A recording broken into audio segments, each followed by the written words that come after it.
Sir cab auto பைக்குன்னா red taxi மட்டும்தான்.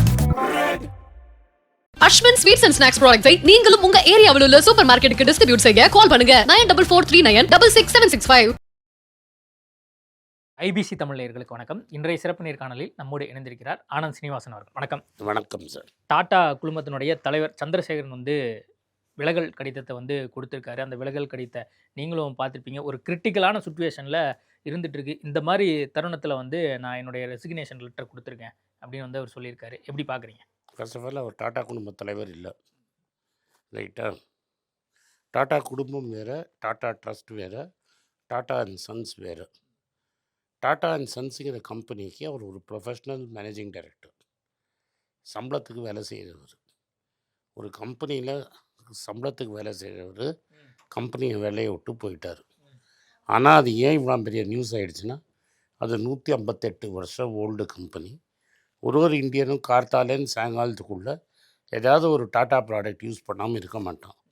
அது நம்மளோட தினசரி வாழ்க்கையோட பின்னினத்தினால டாட்டா கம்பெனியில் ஒரு பெரிய எம்டி ரிசைன் பண்ணார்னா அதெல்லாம் நம்ம ஆச்சரியமாக பார்க்குறோம். இது முதல் வாட்டி இல்லை, இது கடைசி வாட்டி இல்லை, இது முன்னாடியே நடந்திருக்கு.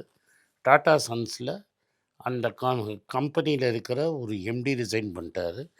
இவர் ரெண்டாவது எம்டி ஃபேமிலியில் இல்லாதவர் அண்ட் முதல் நான் பார்சி எம்டி 10 வருஷம் இருந்தார்.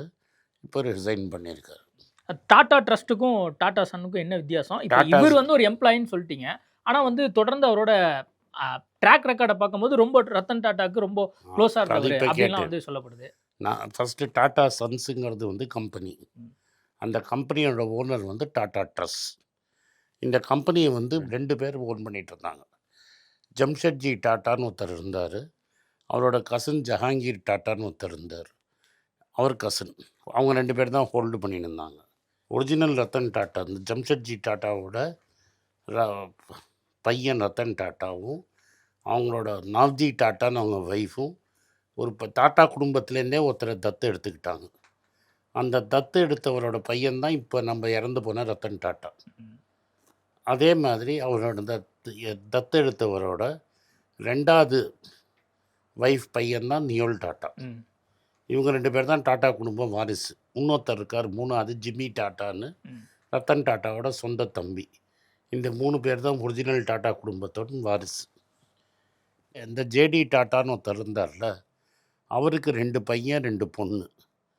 அவரோட முதல் பையன்தான் ஜேஆர்டி டாட்டா, இவரோட பெரியப்பா. அவர் ரத்தன் டாட்டாவோட பெரியப்பா. அவரும் அவரோட சொத்தை 3ஆக பிரித்து கொடுத்தாரு. 1/3 ஷேர் இருந்தது. அவரோட தம்பிக்கும் சிஸ்டர்ஸுக்கும் பிரித்து கொடுத்தாங்க. அவரோட 10% ஸ்டேக் இன்றைக்கும் ஜேஆர்டி டாட்டா ட்ரஸ்ட்டுன்னு ஒன்றுத்தில் இருக்குது. சிஸ்டர்ஸும் பிரதர்ஸும் இந்த மிஸ்திரி ஃபேமிலிக்கு அவங்க ஷேர்ஸை விற்றாங்க.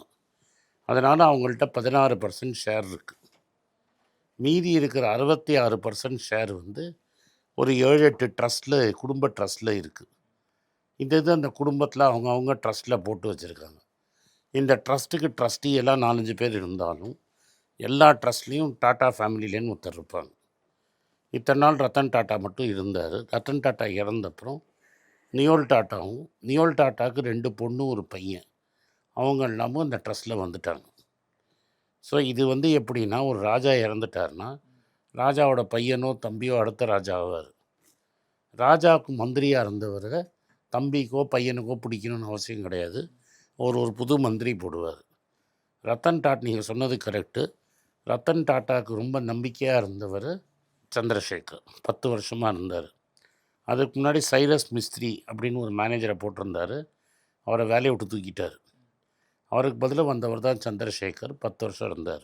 ஆனால் இந்த சைரஸ் மிஸ்திரிங்கிறவர் இந்த மிஸ்திரி ஃபேமிலிக்கு 16% ஷேர். அந்த ஃபேமிலி, அந்த சைரஸ் மிஸ்திரியோட சிஸ்டரை தான் நியோல் டாட்டா கல்யாணம் பண்ணியிருக்காரு.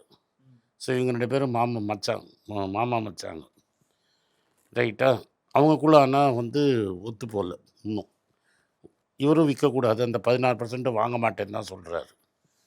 ஸோ இவருக்கு சந்திரசேகரை பிடிக்கல. அதுக்கு 3 காரணம் அவர் சொல்கிறார் போன மீட்டிங். ஒன்று, நீங்கள் ஏர் இண்டியாவை சரியாக நடத்தலை. 5 வருஷத்தில் டேர்ன் அரவுண்ட் பண்ணுறேங்கிறத நீங்கள் சரியாக டேர்ன் அரவுண்ட் பண்ணலை. அதில் ஒரு 20,000 கோடி நஷ்டமாயிடுச்சு. டாட்டா நியூ அப்படிங்கிற ஒரு ஆப்பு ஒன்று இப்போ க்ரியேட் பண்ணீங்க. அதில் ஒரு 10,000 கோடி நஷ்டமாயிடுச்சு. அது ஒரு 2வது காரணம் சொல்கிறார். டாடா எலக்ட்ரானிக்ஸ் இன்னும் ப்ராஃபிட்டபிள் ஆக்கலை, அது ப்ராஃபிட்டபிள் ஆக்கிடுவார். 3வது, டாடா அண்ட் சன்ஸுங்கிற கம்பெனி ப்ரைவேட் கம்பெனியாக இருக்குது. கவர்மெண்ட் அதை வந்து அப்பர் லேயர் என்பிஎஃப்சின்னு சொல்லி இதாக பார்க்குறாங்க, இது லிஸ்ட் பண்ண பார்க்குறாங்க. ரத்தன் டாட்டாக்கும் சரி, நியோல் டாட்டா அண்ணன் தம்பி 2 பேருக்குமே அந்த கம்பெனியை வெளியால் உள்ளே விட வேண்டான்னு வச்சுருக்காங்க. ஆனால் கவர்மெண்ட் அது ரொம்ப பெருசாகிடுச்சு, நீங்கள் லிஸ்ட் பண்ணியே ஆகணும்னு ப்ரெஷர் போட்டுட்ருக்காங்க. ஆர்பிஐக்கும் இவங்களுக்கும் ரொம்ப நாள் வாதம் இருக்குது. அந்த வாதத்தை நீ சரியாக ஹேண்டில் பண்ணலை அப்படின்னு நியோல் டாட்டாவோட வருத்தம். இந்த 3 காரணத்தை சொல்லி போன போர்ட் மீட்டிங்கில் இவர் 5 வருஷத்துக்கு கன்ஃபார்ம் பண்ணியிருக்கணும்.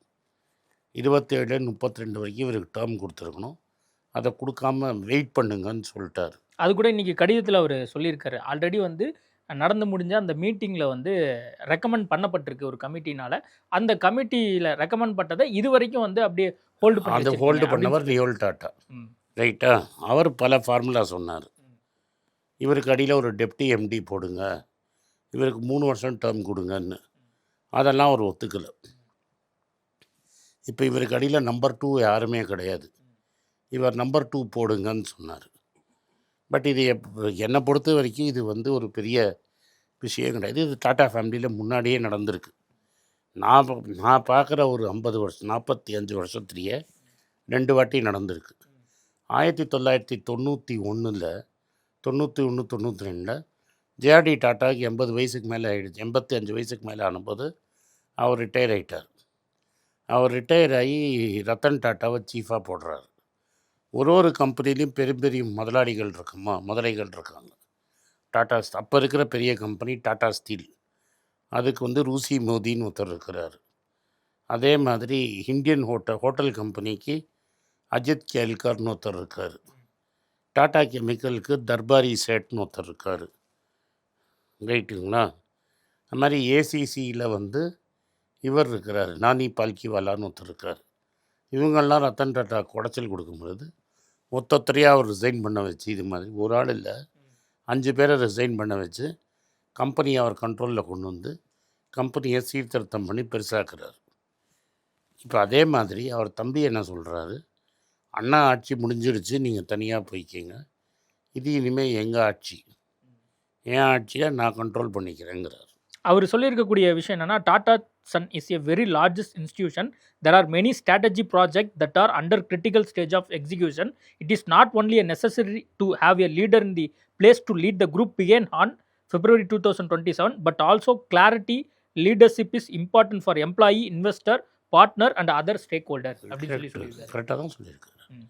அவர் என்ன சொல்கிறாரு, February 2027 நான் போயிடுவேன், ஐ எம் நாட் ஆப்டிங், எனக்கு திரும்பி அப்பாயின்மெண்ட் கொடுங்கன்னு நான் சொல்ல போகிறதில்ல. அதனால் எனக்கு பதிலாக இப்போ வந்து டாட்டா எலக்ட்ரானிக்ஸு, டாட்டா நியூ, ஏர் இண்டியாலாம் கிரிட்டிக்கலான ஸ்டேஜில் இருக்குது. இதுக்காக நீங்கள் இன்னொரு ஆளை போட்டு என்னோட ஒரு 5-6 மாதம் பயணித்து அந்த அப்படியே ஸ்மூத்தாக எடுத்துகிட்டு போங்க. டாட்டாவோட கஸ்டமர்ஸ், டாட்டாவோட இன்வெஸ்டர்ஸ், நாடே அவரோட ஸ்டேக் ஹோல்டர், இவங்களுக்கு எல்லாருக்குமே வந்து இது வந்து ரொம்ப இம்பார்ட்டண்ட்டு, கரெக்டான லீடர் அப்பாயிண்ட் பண்ணுங்கன்னு சொல்கிறாங்க. அவரோட கான்ட்ரிபியூஷன் டு டாட்டா அது எவ்வளோ முக்கியத்துவம் ரொம்ப பெரிய முக்கியம். ஏன்னா 10 வருஷமாக இங்கே டாட்டா சன்ஸில் இருக்கார். அதுக்கு முன்னாடி டிசிஎஸில் 20 வருஷம் லீடராக இருந்தார்.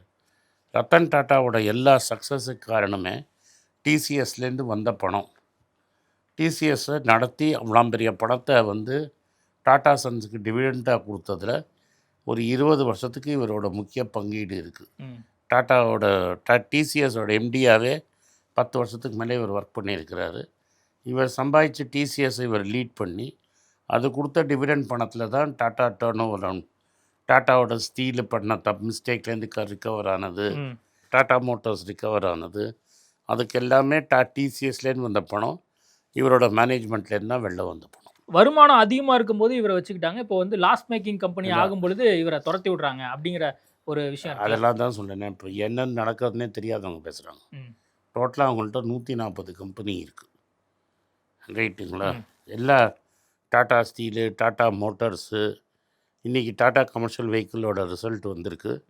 ஒரு குவார்ட்டருக்கு 2500 கோடி ப்ராஃபிட் பண்ணியிருக்கு. இது எல்லாமே ப்ராஃபிட் எல்லாம் லாஸுங்கிறது 3 கம்பெனி தான். இந்த டாடா சன்ஸ்லேயே இந்த லாஸ் எல்லாம் போன அப்புறம் 25,000 கோடி லாபம் டிக்ளேர் பண்ணியிருக்காங்க. அதனால் இது வந்து பெரிய நஷ்டம். அதனால் அந்த 3 கம்பெனியை நடத்தினது முதலாளிக்கு பிடிக்கல. அவர் போரும் நீங்கள் போயிட்டு வாங்க, நான் அடுத்த ஆளை போட்டுக்கிறேன்ட்டு. இப்போ இதை வந்து ப்ராஃபிட் மேக்கிங் ஆக்கணும்னா என்ன இவங்கள்ட்ட வழி இருக்குமா? இன்டர்ரீம் லீடராக யாராவது போட போகிறாங்களா? இல்லை அதெல்லாம் அவங்க குடும்பத்தை சேர்ந்தவங்களே வர்றதுக்கு வாய்ப்பு இருக்கா? இப்போ இன்வெஸ்டருடைய நிலை என்ன? இந்த இன்வெஸ்டரை பொறுத்த வரைக்கும் டைட்டனில் ஒரு 21% ஷேர் வச்சுருக்காங்க. தமிழ்நாடு கவர்மெண்ட்டு 21% இருக்குது. மீதி எல்லா கம்பெனிலையும் அவங்க 40%க்கு மேலே ஷேர் வச்சுருக்காங்க. ஸோ மெஜாரிட்டி அவங்கள்ட்ட தான் இருக்குது. யாருக்காவது பிடிக்கலன்னா விற்றுட்டு போயிடுங்க, அவ்வளோதான். அதே மாதிரி அவர் ஒரு சஜஷன் சொன்னதாகவும், புது இன்வெஸ்ட்மெண்ட்டில் நீங்கள் வந்து இன்வெஸ்ட் பண்ணாதீங்க, அதுவும் வந்து நம்மளுக்கு லாஸ் மேக்கிங் ஆகுது அப்படிங்கிற விஷயத்தையும் வந்து நியோல் டாட்டா வந்து இவ்வளோ பணம் நீங்கள் கேட்டீங்க, அந்த பணத்தை நான் கொடுத்துட்டேன். நீங்கள் கேட்டதுக்கு மேலே உங்களுக்கு பணம் கொடுத்துட்டேன். அந்த 3 இண்டஸ்ட்ரி ஏன் லாஸில் இருக்குதுன்னு அது முழுசாக இவரால் பொறுப்புன்னு சொல்ல முடியாது. இந்தியா வந்து பாகிஸ்தானோட ஆப்ரேஷன் சிந்தூர் போட்டதுனால இப்போ நம்ம யூரோப்புக்கு போகணுன்னா பாம்பேயில் பழைய பாகிஸ்தான் தான் போனோம். இப்போ பாகிஸ்தான் நம்மளோட ஏர் ஸ்பேஸை கிராஸ் பண்ண விட மாட்டேங்கிறாங்க. அதனால் இவங்க சுற்றி போகணும். சுற்றி போனதுனால டைமும் ஜாஸ்தியாகுது, பெட்ரோலும் ஜாஸ்தியாகுது. இன்னொன்று இவங்க எதிர்பார்த்த அளவு பிளெயின் வரல. ஆமாம், ஒரு பழைய பிளெயினில் வந்து இன்ஜின் கோளாறுனால பிளெயின் விழுந்துருச்சு. நேற்று வந்து பூக்கெட்டில் பிளெயின் கீழே விழுந்து பல பேர் அடி. அதில் வந்து கேப்டன் ட்ரக் எடுத்திருக்காங்கன்னு தெரியும். ஸோ இவர் தான் தலைவராக இருக்கார், இவர் தான் பொறுப்பேற்றுக்கணுங்கிறது அவரோட கருத்து. ஒரு பேசிக்காக நாங்கள் சிங்கப்பூர் ஏர்லைன்ஸில் ஒரு ஆளை கூட்டிகிட்டு வந்திருக்கோம். ஆல்ரெடி ஒரு பிளெயின் கீழே விழுந்துருச்சு. இது ஃபஸ்ட் டைம் இல்லை, பிளெயின் கீழே விழுந்துருச்சு. அதுக்கப்புறமாவது நீங்கள் கேர்ஃபுல்லாக இருக்கணும். அப்போ உங்கள் கம்பெனியில் நீங்கள் பார்க்காம ட்ரக்ஸை ட்ரக்ஸை எடுத்துக்கிட்டவரை நீங்கள் எப்படி பிளெயினை விட்டீங்க? அதனால தான் பிளெயின் விழுந்ததுன்னு இன்றைக்கி ஊர் பேசுது. அதனால் அவங்க பேர் கெட்டு போகுது. பேர் கெட்டு போனால் சந்திரசேகர் பேர் கெட்டு போகல, டாட்டா சரியில்லைன்னு தான் நீங்கள் சொல்லுவீங்க. டாட்டா அவன் குடும்பம் பேர். ஸோ சந்திரசேகர் நிர்வாகத்தில் ஏர் இந்தியாவில் ப்ராப்ளம் இருக்கிறதா அவர் ஃபீல் பண்ணுறாரு. அடுத்ததாக இப்போது எந்த லீடரை கொண்டு வரக்கு வாய்ப்பு இருக்குது? அதெல்லாம் சொல்லவே முடியாது. யாரை வேணால் கொண்டு வரலாம் அவங்க. சரி, இப்போது அடுத்த கட்டமாக இப்போ இன்வெஸ்டர்னுடைய நிலை ஆல்ரெடி நான் கேட்டிருந்தேன். இப்போ இன்றைக்கி 4% வந்து டவுன்ஃபால். என்னை பொறுத்த வரைக்கும் இது வாங்கிறதுக்கு ஒரு பெரிய ஆப்பர்ச்சுனிட்டி. இதை வந்து பார்க்கறதுக்கு நோட்டம் விடுறதுக்கு ஒரு பெரிய ஆப்பர்ச்சுனிட்டி. நோட்டம் விட்றாங்களா இல்லையாங்கிறது இன்வெஸ்டர் தான் டிசைட் பண்ணணும். இது பயப்படுறதுக்கு ஒன்றும் கிடையாது. ஷார்ட் டேர்ம் விழலாம், பட் லாங் டேர்ம் அந்த கிராஃபில் இது ஒரு சின்ன ஏற்ற இறக்கம் தான் இருக்கும். அப்போ இனிமேல் வந்து இது ஒரு ஷார்ட் டேர்மாக இருந்தாலும் நம்ம ஃப்யூச்சரில் கூட டாட்டாவை இன்னும் முன்னே எப்படி நம்பணுமோ அதே மாதிரி நம்ம நம்பி. குடும்பம் தானே. இப்போ டாட்டான்னு பேர் யார்? சந்திரசேகர் டாட்டா கிடையாது, நியோல் டாட்டா தான். நியோல் டாட்டாவுக்கு 3 பசங்க இருக்காங்க. அதில் பையனுக்கு ஒரு பையனும் இருக்கான். அண்டு நியோல் டாட்டாவோட டாக்டர் என்னவும் பெரிய பிஸ்னஸ் ஃபேமிலி, கிர்லோஸ்கருங்கிற பிஸ்னஸ் ஃபேமிலியிலேன்னு வந்தவங்க. அவங்க தான் டொயோட்டா கம்பெனியை நடத்துகிறாங்க. இப்போ டொயோட்டா கார் கம்பெனி இருக்குல்ல, அந்த கம்பெனியோட சேர்பர்சன் வந்து நியோல் டாட்டாவோட டாக்டர்லாம் தான் அந்த கம்பெனியோட ஹெட்டு. ஸோ அவங்களுக்கு நல்ல தக்க அனுபவம் இருக்குது கம்பெனி நடத்துறதுல. தமிழ்நாட்டு ரீதியாக பார்க்கும்போது அவர் தமிழ்நாட்டை சேர்ந்தவராக இருக்கிறனால வேறு ஏதாவது இப்போது தமிழ்நாட்டுக்கு ஏதாவது பாதிப்பு வர்றதுக்கு வாய்ப்பு இருக்குது? ஏன்னா மு.க. ஸ்டாலின் முதலமைச்சராக இருக்கும்போது இங்கே வந்து அவங்க நிகழ்ச்சியில் இன்வெஸ்ட்மெண்ட் ஆங்கிலெல்லாம் வந்து யோசிச்சாங்க. பேச்சு ராணிப்பேட்டில் ஆல்ரெடி இன்வெஸ்ட் பண்ணிட்டாங்க. ஃபேக்ட்ரியில் கார்லாம் வர ஆரம்பிச்சிருச்சு. ஓசூர் பக்கத்தில் டாட்டா எலக்ட்ரானிக்ஸ்னு பெரிய பிளான்ட்லாம் போட்டாங்க. அங்கெல்லாம் வந்துக்கிட்டே இருக்குது. சென்னைக்கு ஒரு ப்ராப்ளமும் வராது, தமிழ்நாட்டுக்கு ஒரு ப்ராப்ளமும் கிடையாது. இன்றைக்கி கூடுதலாக இன்னொரு செய்தி வந்திருக்கு. ஏர்டெல்னுடைய அந்த ரீசார்ஜ் பிளான் எல்லாம் வந்து நிறைய விஷயங்களை வந்து தூக்கியிருக்காங்க. அதில் குறிப்பாக சொன்னால் 299 ரூபா ரீசார்ஜ், 319, 579 இந்த மாதிரி ரீசார்ஜ் எல்லாம் வந்து நீக்கம் பண்ணப்பட்டிருக்கு. இதுக்கான காரணம் என்ன? இது எதுவும் வேறு எதுவும் விலையை ஏற்றுவாங்க, வேறு என்ன? ஜியோவும் ஏர்டெலும் சேர்ந்து இந்த விஷயத்தை ரெண்டு கம்பெனியை ஆக்கிட்டோம்.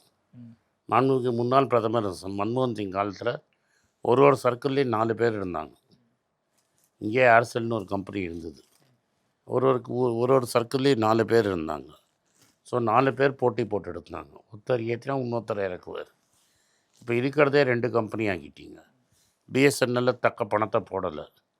அதுக்கு சரியான டைமில் 4G லைசன்ஸும் கொடுக்கல, 5G லைசன்ஸும் கொடுக்கல. பணம் கட்டணும்னு சொன்னீங்க, பணம் கட்டுறதுக்கு ரியல் எஸ்டேட்டை ப்ளெஜ் பண்ணுறதுக்கும் நீங்கள் விடலை. ஸோ காம்படிஷனே நம்ம 2 பேர் ஆக்கிட்டீங்க.